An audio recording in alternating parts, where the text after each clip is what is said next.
Hi, my name is Mary-Ann and I'm one of the smoking cessation advisors in Powys. I'm here with Paul today, who's one of my clients and has successfully given up smoking. So Paul, tell us a little bit about how you found the service and what it's been like. I found the service online, went onto Google, looked at stop smoking services. This came up. I then rang up, spoke to you. Within a week I was then face to face with you. I had a carbon monoxide test, which very easy, just blowing into a tube. The results were absolutely horrific. The reason why I did it was I was diagnosed with stage 3 aggressive bladder cancer, which was a direct result of smoking. I've had my bladder, my prostate, my lymph nodes removed. I now have a stoma fitted, so I've got a bag that I have to, everything's directed to, they'll be there for the rest of my life, all due to smoking. And also the risk of secondary cancer after, if I still smoked, would be through the roof. So obviously, you know, it's a no-brainer. Yeah. I needed to stop. The service for me provided me with, there was an option of different things to help me give up, which I went for the nicotine patches and the inhalator. The inhalator wasn't for me, no. But I tried it, it just wasn't for me. The patches I found easy, you just peel off, pop them on, and it does stop the craving. The biggest issue is really, it's the mental side of trying to not think about it, but once that nicotine goes in, you don't really think that much about it. And it was just making sure that the nicotine patches were changed regularly, and for me they were the best option. I also then had the option, if I needed to talk about it, I could ring up and have a chat about any issues or any problems I was having with it. I then have regular weekly meetings to see how I was progressing.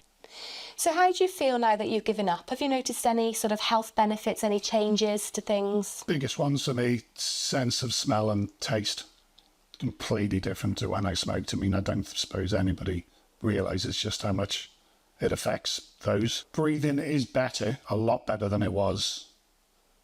Unfortunately, I've got blood clots in my lungs due to my treatment for my cancer, but that's a fact now. You've got cancer due to smoking, which that's a hell of a thing to be told, that is, to be fair.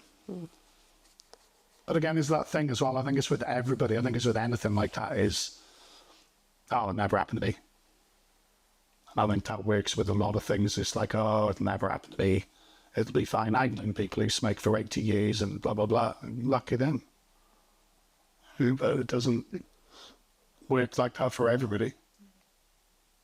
Until it happens to you, you don't realise just how, you know, just being cocky, oh, it'll never happen to me. Yeah, it's fine, it's good. It very well may not happen to you, but being told that it does, you know, you've got cancer, it's not a nice thing to be told. And then looking at the process of what they've got to do to hopefully get you to recover is even worse. And all down to some little white stick. That's what, 5 minutes of your life to smoke it? I mean, I'm 52. I don't want to be dead at 52, just from smoking. So for me, giving up smoking was the only choice. I had no other choice. I had to give up, but I couldn't do it on my own. I needed help to give up, which is why I looked online to find help to help me give up. So Paul, do you think you could have quit before having this diagnosis? Never in end-to-end quit, to be honest. I was of this mindset of, oh, it won't happen to me, so I didn't even think about quitting. So is there anything anybody could have said to you, Paul, before this to stop you from smoking? For me, no. No.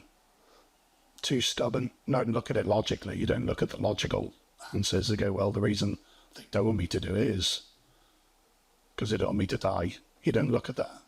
Oh, I didn't. And it's just like, no, it'll never happen to me anyway, so it's fine. And if it does happen to me, oh, well, I'll deal with it when it happens. Which, again, is all well and good to say that until you're told it, and it's a completely different story then. You know? It's always the words that nobody in their life would ever want to hear, like, you've got cancer. But the risk of it now is higher than it should be. It's 1 in 2 people now. And smoking has got a huge part to play in that.